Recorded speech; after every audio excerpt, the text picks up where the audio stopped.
जय श्री कृष्णा मित्रों। आज मैं एक बहुत ही अच्छी, सुंदर और ज्ञानवर्धक कहानी सुनाने जा रहा हूं। आज का जो प्रसंग है उसका शीर्षक है जो जैसा कर्म करता है वैसा फल देता भगवान। ऐसे ही एक गरीब आदमी की कहानी है, सज्जन व्यक्ति की कहानी है। तो किस तरह से देखिए वो राजा बन जाता है और दुष्ट आदमी भिखारी का भिखारी ही रह जाता है। आइए साथियों, इस कहानी सुनाने से पहले अगर आप हमारे चैनल पर नए हैं प्लीज चैनल को सब्सक्राइब कर लीजिएगा, अगल बगल में लगे बेल आइकन भी प्रेस कर दीजिए और कहानी वीडियो अच्छा लगे तो लाइक कर दीजिए और दोस्तों को भी शेयर कर दीजिए। आइए साथियों, बिना देर किए हुए चलते हैं कहानी की तरफ। साथियों, एक गांव में गरीब आदमी रहता था और मेहनत मजदूरी करके खाता था। और उसी गांव में एक दुष्ट और धूर्त आदमी भी रहता था।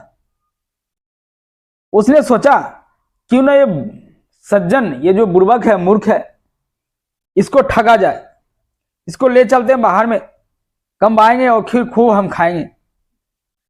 इसी मनसा से उस धूर्त आदमी ने उस सज्जन गरीब आदमी के पास पहुंचा और कहता है कि यहां तुम इतनी मेहनत मजदूरी करते हो फिर भी तुम्हारा मन चाहा पैसा नहीं मिलता है, मन चाहा तनख्वाह नहीं मिलता है। क्यों ना बाहर चलते हैं, चलो हम भी चलते हैं और तुम भी चलते हैं, चलो और बाहर दूसरे प्रदेश में जाकर के कमाएंगे और बहुत अच्छी खासी रकम लेके आएंगे घर में, सारे बाल बच्चा हमारा भी सुखी रहेगा और तुम्हारा भी सुखी रहेगा। जब ये बात बताया उस सज्जन व्यक्ति को तो उसका भी मन डोल गया, बोला ठीक है चलते हैं बाहर। और दोनों ने, उस दुष्ट व्यक्ति, उस चतुर व्यक्ति ने और उस सज्जन व्यक्ति ने, दोनों अपना अपना भोजन पोटला में बांध लिया। जितना हो सके दोनों बांध लिया अपना अपना पोटला और चल दिया। जाते जाते जाते, पहले पैदल ही यात्रा होता था। कई राजाओं के राज क्रॉस करने के बाद उस चतुर व्यक्ति ने कहा, अरे यार तुम्हारा जो ये झोला है ये बहुत बड़ा है, क्यों ना मिल बांट के रुको, खा लेते हैं तुम्हारा झोला, फिर तुम्हारा झोला हल्का भी हो जाएगा, तुमको चलने में आसानी होगी। तो उस सज्जन व्यक्ति था, बोला कोई बात नहीं, आ जाओ खा लेते हैं। और उसने मिल बांट के बैठ के खाया और फिर चलने लगा। फिर चलते चलते कुछ दूर गया, शाम हो गया। फिर उस व्यक्ति ने कहा कि यहीं विश्राम करते हैं और विश्राम किया दोनों। और रात में जो सज्जन व्यक्ति है कहा है उसी का झोला का खाना खाया और आराम किया और सुबह होकर के फिर चल दिया। जब नाश्ता का समय हुआ, भोजन का समय हुआ, अब तो उस सज्जन व्यक्ति का पूरा झोला खत्म हो गया था। अब क्या करता? बोला अरे भाई मेरा खाना तो पूरा खत्म हो गया, अब भूख भी लगा है और प्यास भी लगा है, तुम अपने झोले का खाना और थोड़ा पानी दे दो, मैं खाता हूं। फिर उस दुष्ट व्यक्ति ने कहा कि अपना खाना और पानी तो पी गए, खा गए, और मेरा भी हमारा खत्म करना चाहते हो, मैं नहीं दूंगा तुमको खाना, तुम खाओ या भूखे मरो, मेरे को कोई मतलब नहीं है, चुपचाप चलो। फिर मन मारकर उस सज्जन व्यक्ति ने चल दिया वहां से और दोनों साथ साथ चलने लगा। फिर कुछ दूर जाने के बाद उस सज्जन व्यक्ति ने कहा, अरे भाई भोजन मेरे को दो या ना दो, कम से कम थोड़ा पानी दे दो, क्योंकि पानी पी लूं नहीं तो मैं मर जाऊंगा। बोला नहीं, पानी भी नहीं दूंगा मैं तुमको, लेकिन दूंगा एक ही शर्त पर कि तुम्हारा एक आंख अपने से फोड़ना पड़ेगा। खुद अगर तुम एक आंख फोड़ लेते हो तो मैं तुम्हें पानी पिला दूंगा। उस सज्जन व्यक्ति ने सोचा कि कम से कम जान तो बच जाएगी, एक आंख फूटता है तो कोई बात नहीं। उन्होंने अपना एक आंख फोड़ लिया। फिर बोला अरे भाई अब तो थोड़ी पानी पिला दो, अब तो हमने अब एक आंख भी फोड़ लिया। फिर उसने क्या किया, दुष्ट व्यक्ति ने थोड़ा सा पानी पिला दिया उसको और बोला हो गया। फिर बोला नहीं यार, हमको और थोड़ी पानी चाहिए, हमको प्यास नहीं बुझा है। बोलता और पानी के लिए तुम्हें दोनों आंख फोड़ना पड़ेगा। फिर उस सज्जन व्यक्ति ने सोचा कि प्यासे मरने से अच्छा है कि दोनों आंख चली जाए। फिर उसने दूसरा आंख भी फोड़ लिया। फिर बोला अब तो मैं दूसरा आंख भी फोड़ लिया, अब थोड़ी सी पानी दे दो। उसके बाद दूसरा आंख फोड़ने के बाद थोड़ी सी पानी दे दिया, पिला दिया। लेकिन उस दुष्ट व्यक्ति ने क्या किया, बगल में एक कुआं था काफी जर्जर भरा हुआ, उस झाड़ी में जंगल में वहां जाकर के धकल दिया। और बेचारा जब कुआं के नीचे गया वो डूबा नहीं, उसमें एक पेड़ था, पेड़ पे लटक गया। पहले तो उसने पूरा पानी पिया पेट भर के, आत्मा को शांति किया। और उसी कुआं पे पक्षी कुछ रहा करते थे रात में। रात हो गया था, रात का समय, उन्होंने मनुष्य जैसा बातें कर रहे थे। और उसने कहा इस कुआं में जो पेड़ है ये बहुत ही पेड़ लाभकारी है, अगर इसका पत्ता तोड़ के कोई आंख में डाल लेता है तो अंधा भी दिखने लगता है। ये बात उस व्यक्ति ने मन ही मन सोच रहा था, सुन रहा था वो। और उस पक्षी ने कहा कि सवेरे होते ही इसका रखवाली करने एक बंदर आता है और एक शेर आता है, जो भी इस पेड़ को पत्ते काटता है, तोड़ता है या डाल छीलता है, उसको काट देता है और मार देता है। और तो और पक्षी ने बताया अगर कोई कोढ़ आदमी भी इस पेड़ का छाल छील के स्नान करे गर्म पानी से, गर्म पानी में बॉयल करके स्नान करे, उसका भी कोढ़ ठीक हो जाता है। ये सब उस व्यक्ति ने सुन रहा था।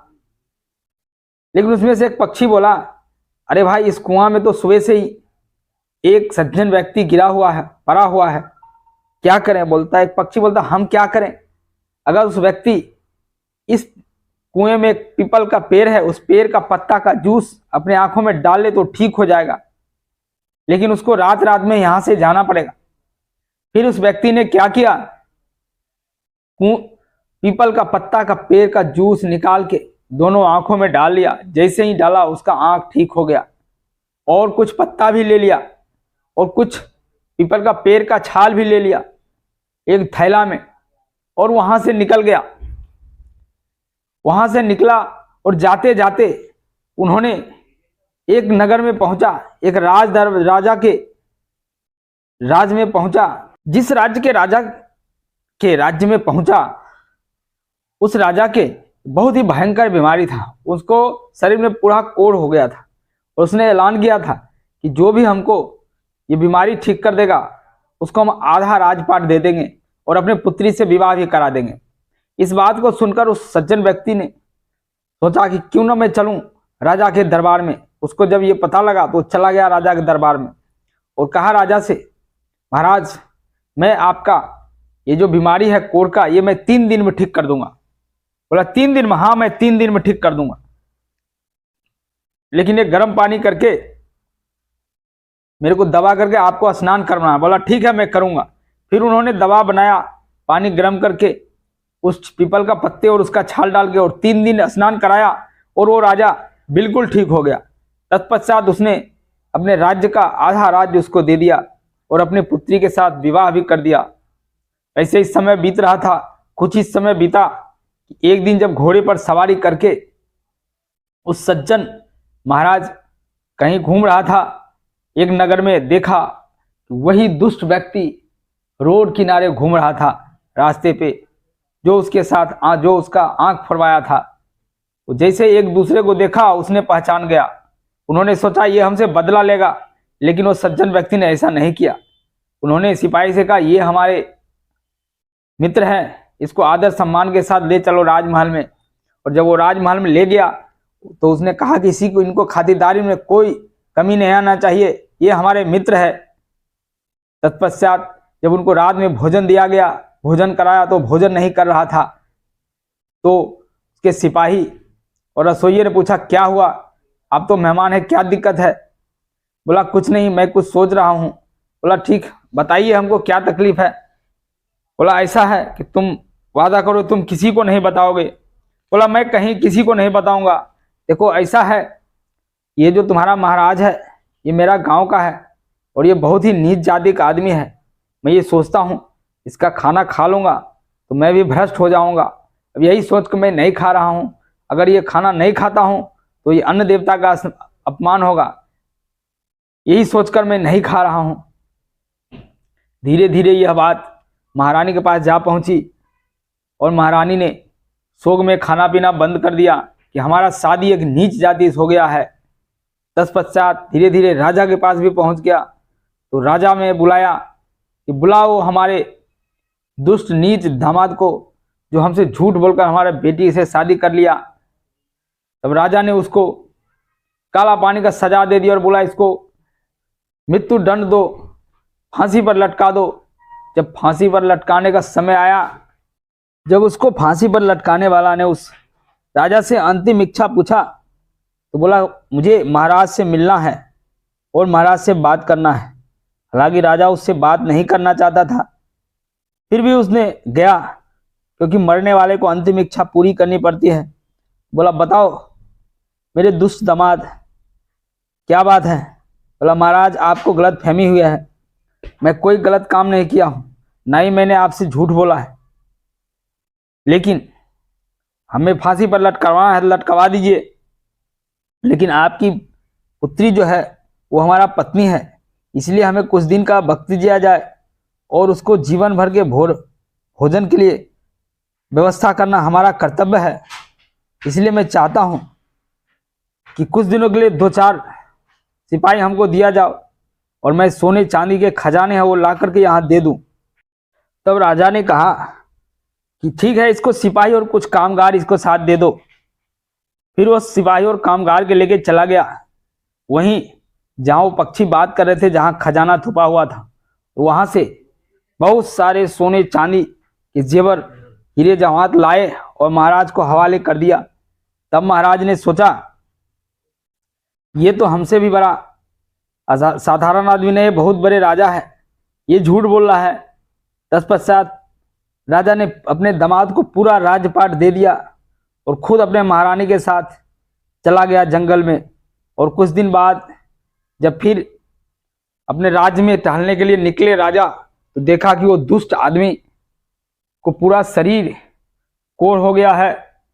उसने बताया कि मैंने तुम्हारे साथ जो छल किया है उसका नतीजा है ये हम ऐसा हो गया। लेकिन उस सज्जन आदमी ने कहा नहीं, तुम ठीक हो सकते हो, मैं तुम्हें बताता हूँ, इसका इलाज है, इसका औषधि है, जाओ। और उसने कहा कि जाओ फलाने जगह पे जहाँ पे तुमने मुझे कुआं में धकेला था, उसी में पीपल का पेड़ है और उसमें पीपल का पेड़ का पत्ता ले लेना और उसका छाल छिलकर के स्नान कर लेना, तुम्हारा ये कोढ़ का बीमारी सही हो जाएगा। फिर उस व्यक्ति ने चला गया वहां और वो गया तो वहां बंदर और शेर जो रखवाली करने वाला था उसको वहां मार दिया और इस तरह उसका दुष्टता का अंत हो गया। साथियों, इस कहानी से हमें यही सीख मिलता है कि जो जैसा करता है, जो जैसा कर्म करता है उसका फल उसको इसी जीवन में भोग करके जाना पड़ता है। इसलिए इस कहानी कैसी लगी है कमेंट्स करके जरूर बताइएगा। जय श्री कृष्णा, जय राधे राधे।